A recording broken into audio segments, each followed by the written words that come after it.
আসসালামু আলাইকুম everyone, welcome back to my channel. আজকে আপনাদের জন্য অনেক মজার একটা রেসিপি নিয়ে আসলাম। এটা কিন্তু বাচ্চা থেকে বড় সবার অনেক অনেক প্রিয় একটা খাবার। এটা আমি আমার বাচ্চার টিফিনে প্রায়ই দেই, কারণ বাহিরে অস্বাস্থ্যকর খাবার না খেয়ে যদি বাসায় এত অল্প উপকরণে এত সুন্দর হেলদি নাস্তা বানানো যায়, তাহলে কেন টাকা দিয়ে বাহিরের নাস্তা কিনে খাবো বলুন তো।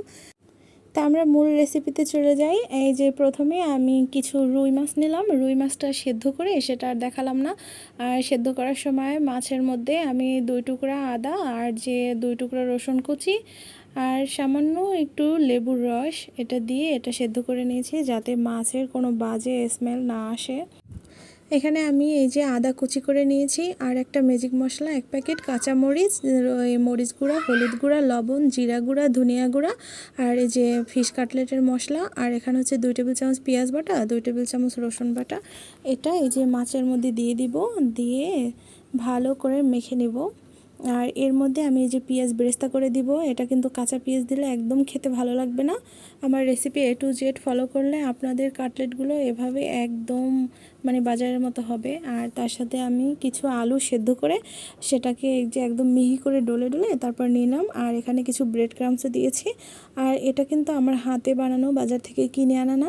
এটা সম্পূর্ণ দিয়ে তারপর আমি ভালো করে এটাকে হাতে মাখিয়ে নেব, জানি কোনো দানা দানা ভাব না থাকে। সুন্দর করে মাখিয়ে নিতে হবে। আর মাখিয়ে নিয়ে আমি এটাকে এই যে কাটলেটের শেপ দিয়ে নেব। এটা আপনারা গোল করেও করতে পারেন, চৌকা করেও করতে পারেন, যার যেরকম ইচ্ছা সেরকম করে নিতে পারেন। আমি গোল করেই করে নিলাম। আর এই যে দেখেন একে একে কিন্তু আমার কথা বলতে বলতে সব বানানো অলমোস্ট হয়ে যাচ্ছে।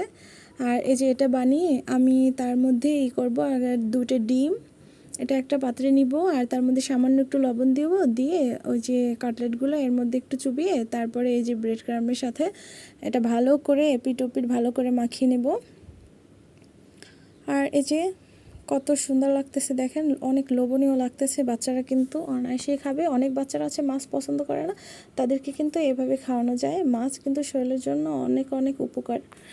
আর এই যে তেলটা যখন হালকা গরম হয়ে আসবে, তখন এই যে কাটলেটগুলো আমি দিয়ে দিব। তারপর এই যে এপাশ ওপাশ হালকা ব্রাউন কালার হয়ে আসলে আমি এটাকে উঠিয়ে নেব।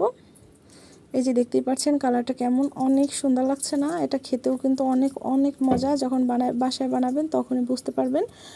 বাসায় যদি এত কম খরচে এত সুন্দর লোভনীয় খাবার তৈরি করা যায়, তাহলে বাহির থেকে কিনে আনার কি দরকার, তাই না বলুন।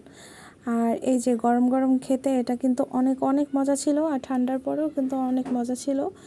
আর এরকম মজার মজার রেসিপি পেতে আমার চ্যানেলটা অবশ্যই ফলো করে দিবেন। আর ইউটিউব থেকে দেখলে আমার চ্যানেলটা অবশ্যই সাবস্ক্রাইব করে দিবেন। আর লাইক কমেন্ট শেয়ার দিয়ে পাশে থাকবেন। ফিরে আসবো নতুন কোনো রেসিপি নিয়ে। আল্লাহ হাফেজ, আসসালামু আলাইকুম। আর হ্যাঁ আপুরা ভাইয়ারা, আমার ভিডিওটা একটু শেয়ার করে দিয়েন।